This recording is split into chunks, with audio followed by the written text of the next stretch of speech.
శ్రీ గురుభ్యో నమః. శ్రీ రమణ సద్గురుదేవాయ నమః.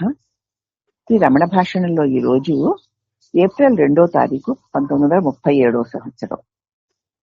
ఇది 379ది. తిరుమల్ పాద అనే ఒక ఆయన, మలయాళీ ఆయన, నీలాంబూరు అనేటువంటి ఊర్లో ఉండేవాడు. ఆత్మ విద్యను వివరించమని భగవాన్ అడిగాడు. అప్పుడు మహర్షి ఆత్మ విద్యలోని 5 పద్యాలను వివరించారు. అవి ఏమిటంటే, చిదంబరం ప్రసిద్ధ యాత్రాక్షేత్రం. అచ్చటి నందనారు అందరికీ తెలిసిన సుప్రసిద్ధుడే. అతడు ఆత్మ విద్యను తెలుసుకోవడం దుస్సాధ్యమని పాడాడు.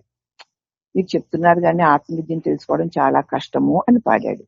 ఇప్పుడు శ్రీ భగవాన్ వద్ద నిరంతర భక్తుడు మురుగనారు ఆత్మ విద్య అతి సులభమని రాయడం మొదలు పెట్టారు. అయ్యే అతి సులభము అని దాని పల్లవి. ఇది చాలా విడ్డూరమైన కథనం.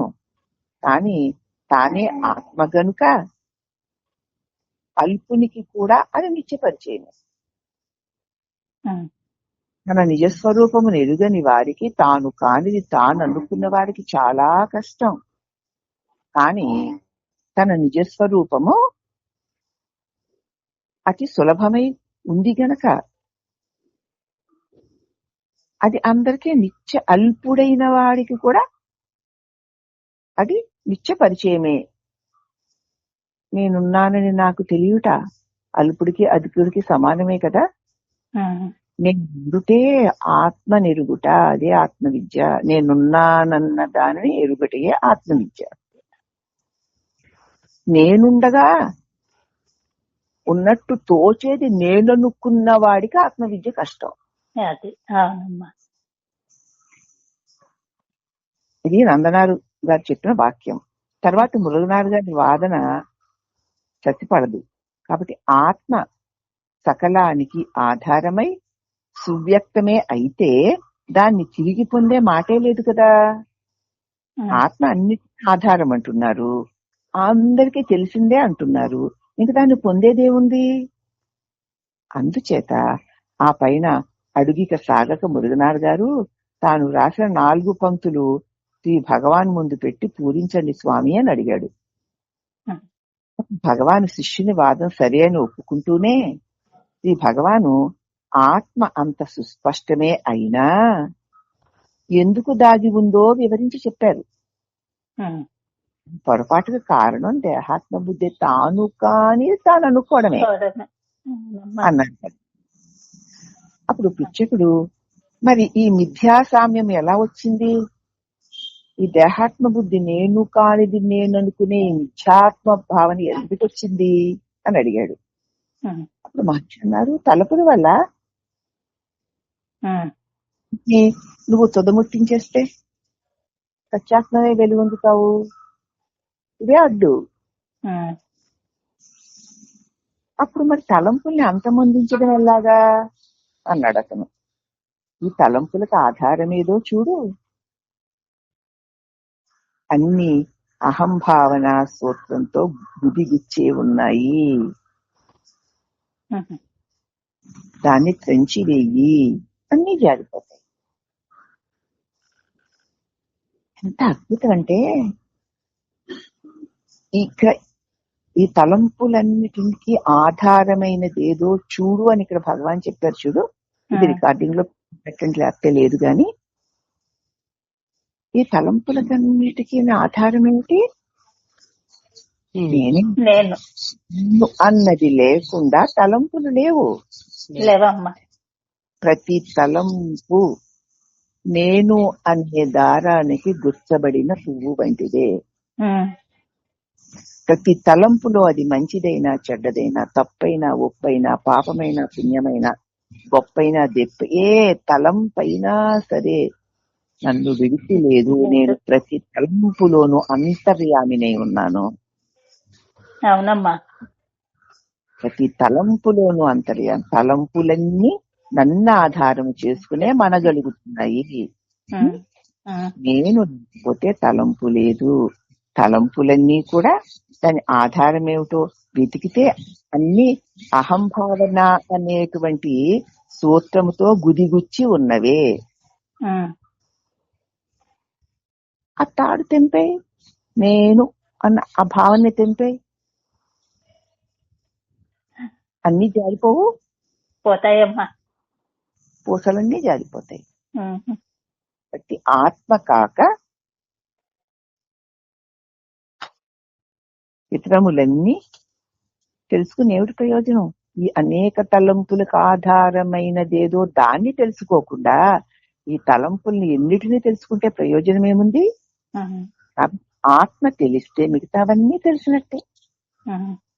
నీవెవరువో నీకు తెలిస్తే మిగతావన్నీ తెలిసినట్లే. అందువల్లనే ఆత్మ సాధనం మానవుడికి ప్రప్రధానము, ఏకైకము అన్నది ఇది. ఆత్మ సాధనమే ప్రప్రధానమైనది, ఏకైకమైనది, చేసి తీరవలసింది ఇదే.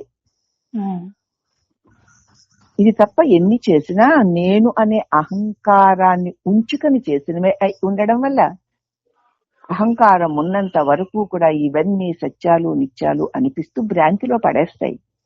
ఎవరికి నేను ప్రశ్నిస్తే నాకు అనేటువంటి ఒక భావంతో వస్తుంది, నేను అన్న భావంతో వస్తుంది. ఈ నేనెవరా అంటే ఆ నేనే లేకుండా పోతుంది. అదే ఆ ముడిని పెంచడం అంటే. ఎప్పుడది ఆ నేను అన్న భావన ముడి తెగిపోయిందో దానికి గుచ్చబడిన సమస్త తలంపులు ఈ దృశ్యమానమైన జగత్తుతో సహా రాలిపోతాయి. అప్పుడు ఏకైకమైన చిద్రూపమైన నిజస్వరూపము నీకు అనుభవం అవుతుంది. ఆత్మని తెలిస్తే మిగతావన్నీ తెలిసినట్లే. అందుచేతనే ఆత్మ సాధన మానవుడికి ప్రప్రధానమైనది, ఏకైకమైనది. ఇది తప్ప ఇంక ఏది చేసినా నేనన్న వ్యక్తి భావన ఉంచుకుని చేయబడేవన్నీ కూడా భ్రమలో, అసత్యాలు అనిత్యాలు అయిన వాడిని నిత్యం అనుకున్న భ్రమలో జరిపేవేను అని చెప్పారు భగవాన్. అప్పుడు ఆ పృచ్ఛకుడు ఈ నేను అన్న అహంభావనని ఎలాగ పెంచాలి అని అడిగాడు. అప్పుడు మహర్షి దాని మూలాన్ని వెతికితే అది ఇక రాదు. ఎవరి నేను అని ప్రశ్నించి నిలబడు, అది రాదు. అలా ఉండగా ఉండగా అదే అణిగిపోతుంది.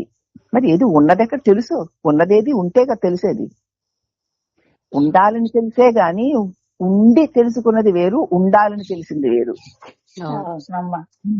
ఉండాలని తెలుస్తోంది, అలాగ ఉండి చూస్తే తెలుస్తుంది. అహంభావన దానికి అదే అణిగిపోతుందని. అప్పుడు మళ్ళీ ఆ పృచ్ఛకుడు ఏ విధంగా ఎక్కడ దాన్ని కనుక్కోను అన్నాడు. ఇప్పుడు మహర్షి అన్నారు, నిజానికి చైతన్యం యొక్క కారణంగానే జనులు వేరువేరు రీతుల్లో వర్తిస్తూ ఉన్నారు.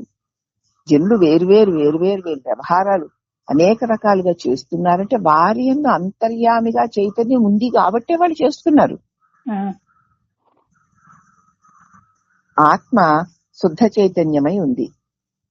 ఆత్మకు తెలుసుకోవడానికి చేయవలసిందంతా నిశ్చలంగా ఉండు. నిశ్చలంగా ఉండు, నీ స్వరూపం నీకు తెలుస్తుంది. అప్పుడు ఆ పిచ్చుకుడు అంతకన్నా సులభతరం ఇంకేముంటుంది, ఇదేనా, ఇంకా ఏమైనా సులభమైంది ఉందే అని అడిగాడు. అడిగితే మహర్షి అన్నారు, అందుకే ఆత్మ విద్య అతి సులభము అన్నారు. మరి ఇంకంతకంటే సులభమైంది ఇంకేమీ లేదు.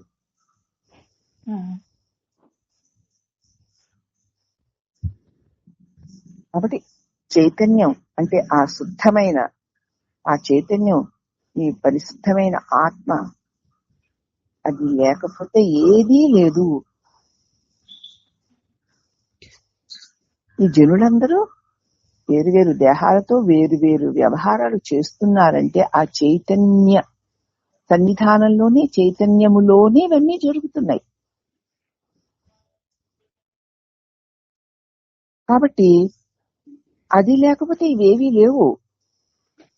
ఆత్మని తెలుసుకోవడానికి చేయవలసిందంతా ఏమిటంటే నేను అన్న వ్యక్తి భావన రానివ్వకుండా నిశ్చలంగా ఉండు.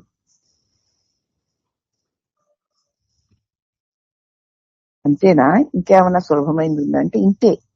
అందుకే ఆత్మవిద్య అతి సులభము. నేను అని అనకుండా అనుకోకుండా ఉండడమే అతి సులభం. మనకి అదొక్కటే అతి కష్టంగా ఉంది. మరి ఎందుకంటే వ్యక్తి భావన, దానికి విషయాల అలస అధికంగా ఉండడం వల్ల. కాబట్టి ఎందుకు నేను అని అనకుండా అనుకోకుండా 5 నిమిషాలైనా ఉండలేకపోతున్నానని ఎవరినారు ప్రశ్నించుకుంటే తెలుస్తుంది. ఎందుకు అంటే విషయాల్లో వెళ్ళిపోతున్నావు, అంటే విషయ లాలసతో ఇంకా ఉన్నావు కాబట్టి ఉండలేకపోతున్నావు.